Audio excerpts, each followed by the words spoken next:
도시는 익숙하지 않았다. 바닷가 마을의 느릿한 시간에 익숙한 그녀에겐 서울이라는 곳은 너무도 빠르고 복잡하게 움직였다. 표정 속엔 미소의 그림자 대신 무언의 각진 삶이 묻어났다. 윤은정은 검은 점퍼에 지퍼를 목 끝까지 올려 잠그고 다 쓰러져가는 손잡이를 잡은 캐리어를 끌며 지하철역 계단을 천천히 올라갔다. 손등에는 오래된 상처 자국이, 발목은 지쳐 있었지만 눈빛은 이상하게 단단했다. 그녀가 찾아간 곳은 서울 강북에 위치한 작은 레스토랑이었다. 이름은 할인당. 그 이름 하나만으로도 심장이 쿵 내려앉았다. 그녀가 나왔으나 단 한 번도 불러보지 못한 그 이름, 윤할인. 간판 아래에 붙은 청소 아르바이트 모집 공고. 은정은 가방 안에서 구겨진 신분증과 주민등록 등본 사본을 꺼내 들고 문을 열었다. 식당 안은 조용했다. 오전 준비 시간이어서 그런지 아직 손님은 없었고 은은한 국물 냄새와 스테인리스 조리기구들이 가지런히 정돈된 분위기만이 그녀를 맞았다. 사장이라는 직함의 여자가 나왔다. 깔끔한 단발머리, 잘 정리된 유니폼, 매끄러운 얼굴선. 그 눈빛에서 은정은 스스로를 본 것처럼 숨이 막혔다. 딸이었다. 자기 몸에서 태어난 아이가 이렇게 커 있었다. 그러나 그 아이는 그녀를 알아보지 못했다. 당연한 일이었다. 아이가 3살이던 해 은정은 도장을 찍었고 입양이란 말 한마디로 모든 관계는 끊어졌었다. 할인은 필요한 정보만을 묻고 감정 없는 얼굴로 고개를 끄덕였다. 내일부터 나오세요. 그렇게 윤은정은 딸 곁에서 청소부가 되었다. 말을 아끼고 뒷정리를 조용히 도맡았다. 할인은 바빴고 손님은 많았고 은정은 늘 식당 끝자락 구석에 앉아 작은 천을 빨며 하루를 마무리했다. 은정은 식당 구석, 식기세척기 옆에서 그녀의 옆모습을 조용히 바라봤다. 요리할 때 집중한 표정, 맛을 볼 때 살짝 찡그리는 인매, 피곤할 때 무심히 쓸어올리는 머리카락. 모든 게 낯설면서도 아렸다. 마치 잃어버린 노래를 멀리서 듣는 것처럼 선명한데 닿을 수 없는. 밤이면 은정은 작은 고시원 방으로 돌아왔다. 오래된 형광등 아래 딸의 이름이 적힌 명함을 쓸어보며 한참을 앉아 있었다. 말하지 못한 말들이 목구멍에 가득했다. 단 한 번만 그 이름을 소리내고 싶었다. 할인아. 내 딸 할인아. 그러나 그녀는 조용히 침대에 몸을 누였다. 말은 하지 못해도 곁에 머물 수 있음에 감사하며. 눈을 감은 그녀의 얼굴에 낡은 커튼 틈으로 서울의 불빛이 어렴풋이 내려앉았다. 아침은 늘 조용했다. 식당 문을 여는 사람은 언제나 은정이었다. 찬 공기를 뚫고 들어오는 먼지 낀 햇살 속에서 그녀는 천천히 걸레를 짜고 식탁을 닦고 유리창을 손바닥으로 쓸었다. 할인은 늘 오전 10시쯤 들어왔다. 매일 같은 시간, 같은 발소리, 같은 냄새. 은정은 그 반복 속에서 작은 안도감을 느꼈다. 할인은 그녀를 이모님이라 불렀다. 이름이 없어도 그것은 작지만 견고한 호칭이었다. 은정은 자신의 이름을 부르지 않는 이 관계가 다행이기도 하고 서운하기도 했다. 그녀의 목엔 오래전부터 무겁게 내려앉은 말 한 줄이 있었다. 나는 네 엄마란다. 하지만 그 말은 늘 가슴속에서만 맴돌았다. 시간은 흐르며 두 사람 사이의 일상이 자연스레 쌓여갔다. 할인은 은정이 조용하고 꼼꼼하며 아무런 불평도 하지 않는 사람이라는 걸 알게 되었고 은정은 할인이 예민하지만 누구보다 정직하게 일하는 사람이라는 걸 다시금 깨달았다. 어느 날 할인은 갑작스러운 폭우로 젖은 몸으로 식당에 들어섰다. 그녀는 짜증이 가득한 얼굴로 유니폼을 벗었고 은정은 말없이 수건을 내밀었다. 할인은 무심히 그 수건을 받아들고 옷을 닦다가 문득 눈을 멈췄다. 수건 끝자락에 아주 오래전에 손바느질한 듯한 작은 자수가 있었다. 히읗리을이라는 초성. 그녀는 한참 그 자리를 바라보다가 아무 말 없이 수건을 내려놓았다. 그날 밤 은정은 고시원 창밖으로 내리는 비를 오래도록 바라봤다. 한때 할인이 좋아하던 만화책, 어릴 적 자주 부르던 동요, 아이가 숨죽여 울던 밤의 냄새. 모든 것이 그녀의 기억 속에 선명했다. 하지만 그 어떤 기억도 지금의 할인에게 닿지 못했다. 그녀는 아직 엄마가 누구였는지도 모른다. 그리고 은정은 알았다. 말하지 못한 이름 하나가 때론 온 세상의 무게보다 더 무겁다는 걸. 식당은 촬영 준비로 분주했다. 방송 촬영팀이 들어오기로 되어 있는 날, 하리는 이른 아침부터 주방을 점검하고 테이블의 위치를 다시 정리하며 분주하게 움직였다. 은정도 더 이상 구석에 머물지 않고 묵묵히 그 손발이 되었다. 하리는 유난히 날카로워져 있었다. 방송이 처음은 아니었지만 이번 촬영은 셰프로서 그녀가 단독으로 조명받는 자리였다. 카메라의 움직임, 마이크의 위치, 요리 순서와 재료 배열 하나하나가 신경 쓰였다. 은정은 물 한 컵 말없이 건네고 주방 한켠에서 묵묵히 마늘을 다졌다. 점심즈음 하리는 준비해둔 메인 요리를 테스트 삼아 먼저 만들어 보았다. 불맛이 강조된 제철 생선찜이었다.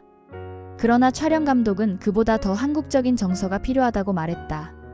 그 말에 하리는 당황했고 준비해온 콘셉트와 다른 요구에 짜증을 감추지 못했다. 그날 오후 은정은 조용히 주방 뒤편으로 가더니 오래된 양은 냄비 하나를 꺼내고 소박한 된장국을 만들기 시작했다. 양파, 감자, 애호박, 두부. 육수는 멸치와 다시마만을 써서 맑게 우려냈다. 불을 끄고 나서 파를 송송 썰어 올리고 조용히 테이블 한쪽에 그릇을 올려놓았다. 하리는 짜증 섞인 숨을 몰아쉬다 고개를 돌렸다. 눈앞에 놓인 국, 익숙한 냄새. 한 숟갈 떠먹었다. 아무 말도 없었다. 다시 한 숟갈. 그리고 갑자기 멈춘다. 그녀는 숟가락을 내려놓고 입술을 꾹 다문 채 주방을 나갔다. 은정은 그 모습을 보지 않았다. 그저 천천히 싱크대에 물을 잠갔을 뿐이다. 그날 밤 하리는 쉽게 잠들지 못했다. 혀끝에 남은 된장의 짠맛, 마음속에 울컥 밀려온 낯선 그리움. 무언가를 오래전에 잃어버린 듯한 허전함이 가슴을 가득 채웠다. 기억 속 어렴풋한 냄새 하나가 마음을 뒤흔들었다. 봄이 오기 전에 바람은 차가웠다. 식당 앞 나무에 걸린 등불이 바람에 흔들리는 어느 날 은정은 식당 한편에서 쓰러졌다. 아무 말도 없이, 소리도 없이. 그녀는 조용히 의자에 앉아 있다가 몸이 앞으로 기울었고 무릎 위로 놓인 접시가 바닥에 떨어지며 깨졌다. 주방에서는 마늘을 다지던 할인이 그 소리에 돌아보았고 은정의 몸이 천천히 주저앉는 모습을 보았다. 병원에서는 병명이 명확했다. 말기. 이미 전이는 진행 중이었고 항암 치료를 한다 해도 시간이 많지 않다는 진단이었다. 그러나 은정은 병원에 오래 머물지 않았다. 입원 동의서에 서명하지 않고 조용히 침대에서 내려왔다. 그녀는 자신을 따라오는 간호사에게 고개를 숙였고 하얀 가운이 보이지 않는 곳까지 걸어 나왔다. 은정이 돌아온 건 식당이 아닌 작은 고시원이었다. 아무에게도 말하지 않았고 할인 역시 그녀의 부재를 길게 묻지 않았다. 그저 다음날 은정이 아무 일 없던 것처럼 식당 문을 여는 모습을 보며 말없이 지나갔다. 그러나 정명훈은 달랐다. 그는 몇 번의 우연한 마주침 속에서 은정의 걸음걸이, 숨소리, 손떨림을 눈여겨보았다. 어느 날 그는 우연을 가장해 은정에게 말을 걸었다. 반찬을 나르던 그녀가 엎지른 그릇을 대신 주우며 조용히 물었다. 예전에 할인이랑 어디서 일하셨어요? 낮이 익어서요. 은정은 웃지 않았다. 대신 천천히 머리를 숙이며 말했다. 그런 건 기억이 잘 안 나요. 명훈은 더 이상 묻지 않았다.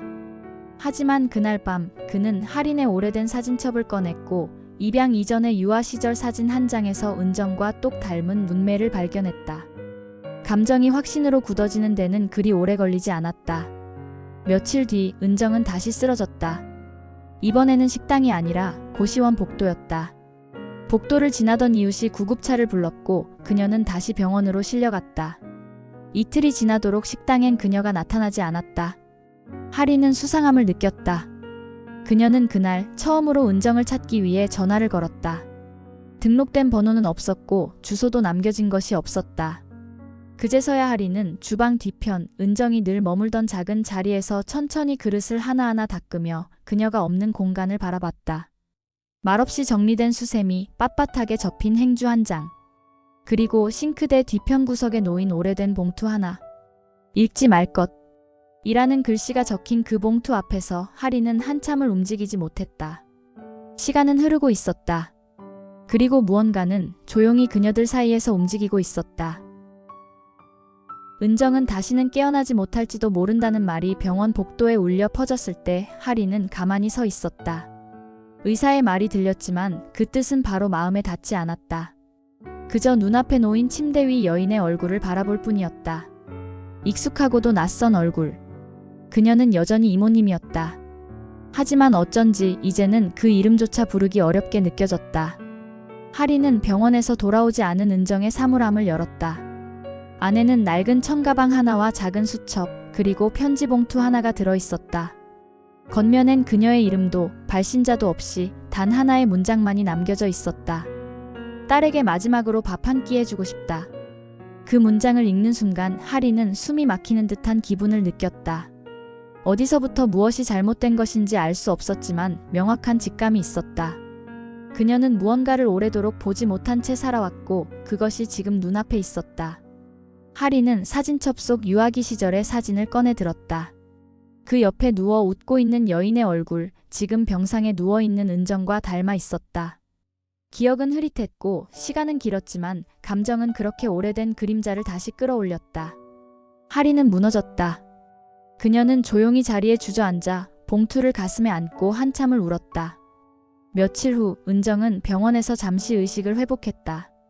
그녀는 말을 거의 하지 않았고 손가락만 미세하게 떨렸다. 하리는 그녀 앞에 조용히 앉아 아무 말 없이 가만히 손을 잡았다. 말로 설명할 수 없는 시간이 그들 사이를 가득 채웠다. 그날 밤 하리는 자신이 만든 요리를 싸들고 병실을 다시 찾았다. 소박한 된장국과 보리밥, 조용히 담아낸 계란찜. 은정은 숟가락을 들 수 없었지만 하리는 그녀 곁에 앉아 천천히 국을 식혀 떠먹였다. 그 모든 동작은 조심스럽고 깊었다. 은정의 눈가에 맺힌 눈물은 말보다 먼저 마음을 전했다. 그날의 식사는 길지 않았다. 그러나 그것은 하린이 처음이자 마지막으로 엄마에게 해준 밥이었다. 말하지 않아도 그 마음은 전해졌다. 더 이상의 확인도 해명도 원망도 필요치 않았다. 두 사람은 서로를 바라보며 긴 시간을 침묵으로 건넜다. 그날 밤 하리는 고시원 방에 남겨진 편지들을 전부 꺼내어 읽었다. 은정이 혼자 써내려간 문장들은 일기였고 기도였고 고백이었다. 그 안엔 모든 시간이 담겨 있었다.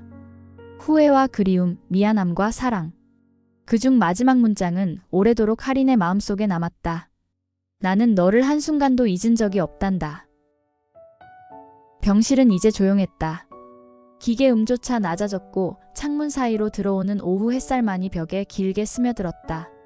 하리는 퇴원 수속을 밟았고 은정을 조심스레 차에 태웠다. 의사는 만류했지만 그녀는 조용히 말했다. 엄마에게 마지막 식탁을 차리고 싶어요. 식당은 그날 하루 문을 닫았다. 직원들에게는 휴식이라 말했지만 주방은 은근한 온기와 정적인 고요 속에서 천천히 숨쉬고 있었다. 하리는 직접 국거리를 고르고 찬장을 정리했다. 재료 하나하나를 손으로 씻고 천천히 썰었다. 그 움직임 속에는 후회도, 감사도, 용서도 모두 담겨 있었다. 은정은 식당 창가 자리에 앉아 있었다. 하얀 블라우스와 가벼운 스웨터 차림, 얼굴은 수척했지만 눈빛은 평온했다. 햇살이 내려앉은 테이블 앞에 하나씩 음식이 놓이기 시작했다. 보리밥, 된장국, 나물 반찬, 구운 김, 고등어 조림, 그리고 계란찜. 말은 없었다. 하리는 조용히 숟가락을 들고 은정 앞에 국을 올렸다. 은정은 그릇을 바라보다가 한참을 움직이지 않았다. 그리고 천천히 손을 뻗어 하린의 손등을 감쌌다. 아무 말도 하지 않았지만 그 순간이 모든 대화였다. 은정은 몇 숟갈을 먹고 나서 고개를 들었다. 입가에는 옅은 미소가 번졌고 그녀의 눈동자엔 눈물이 맺혀 있었다. 하리는 고개를 숙인 채 젓가락을 내려놓고 두 손을 맞잡았다. 테이블 위에는 따뜻한 밥 냄새와 함께 긴 시간 미뤄졌던 사랑이 조용히 내려앉았다. 식사가 끝난 후 은정은 조용히 창밖을 바라보았다. 하리는 의자를 옮겨 그녀 옆에 앉았다. 두 사람은 서로의 어깨에 기대지 않았다. 그저 나란히 같은 방향을 바라봤다. 서울의 오후는 천천히 저물고 있었고 오래된 상처처럼 뻗어 나간 햇살이 벽을 타고 흐르고 있었다. 그날 밤 은정은 다시 병원으로 돌아가지 않았다. 고시원 작은 방 안에 정리된 이불 위 그녀는 누웠다. 하리는 그 곁에 앉아 손을 꼭 잡았다. 말 대신 전해지는 체온과 숨결, 그것이 마지막이었다. 은정은 잠들듯 눈을 감았다.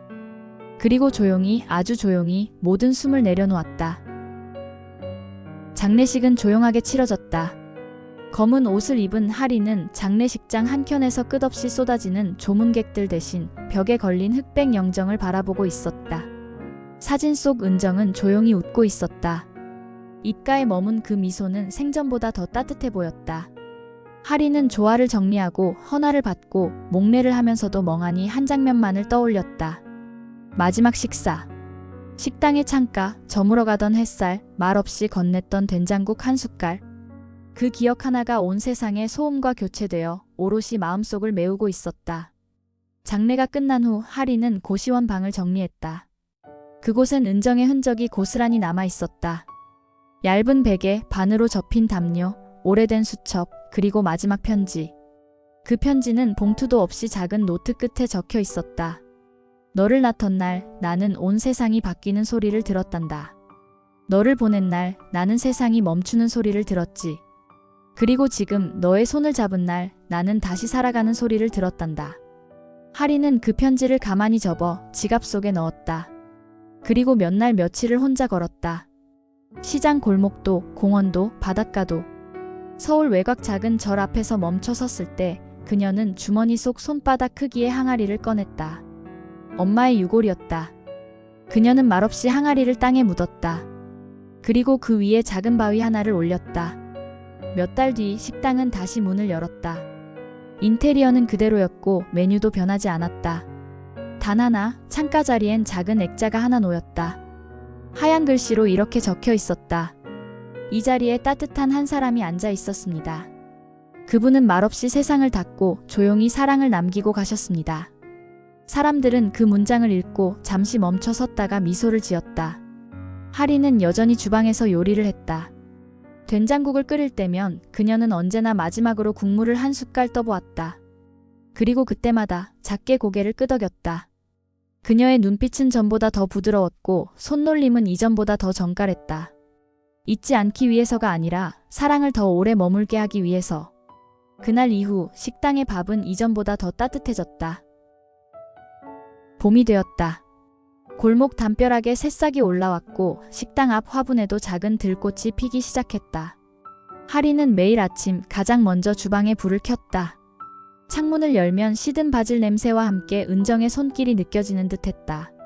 식당 한켠 은정이 늘 앉던 자리에 아침 햇살이 스며들면 하리는 잠시 멈춰선다. 그리고 여전히 놓여있는 액자를 바라본다. 어느 날 손님 하나가 물었다. 이 자리 왜 비워두세요? 하리는 대답 대신 작은 미소를 지었다. 그리고 천천히 그 자리에 물컵을 하나 올렸다. 마치 누군가 다시 와줄 것처럼, 아니, 늘 거기에 있는 것처럼. 하리는 여전히 된장국을 끓이고 매일 아침 쌀을 씻는다. 하지만 손끝의 정성은 더 깊어졌고 그 정성의 끝엔 늘 한 사람의 손이 닿아 있는 듯했다. 그녀의 요리에는 말하지 못한 사랑이, 건네지 못한 포옹이, 흘러내리지 못한 눈물이 조금씩 스며 있었다. 가끔은 주방 뒤편에서 멈춰 선 채 은정이 남긴 그 짧은 자수 수건을 꺼내 쓸어보기도 했다. 희응리을이라 수놓인 낡고 바랜 천조각. 그러나 할인에겐 그것이 하나의 세계였다. 사람들은 할인이 변했다고 말했다. 표정이 부드러워졌고 말투가 조용해졌으며 밥이 전보다 더 따뜻해졌다고. 그 말이 들려올 때마다 할인은 은정의 손을 떠올렸다. 물기 어린 그 손, 주름진 손, 마지막까지 따뜻했던 손. 세상은 여전히 빠르게 움직이고 식당 문도 여전히 열리고 닫힌다. 하지만 할인에게는 이제 단 하나의 중심이 생겼다. 기억하는 마음, 그리고 머무는 사랑. 그녀는 그것을 매일 조리대 위에 올려놓고 다시 밥을 짓는다. 마치 엄마가 늘 그랬던 것처럼.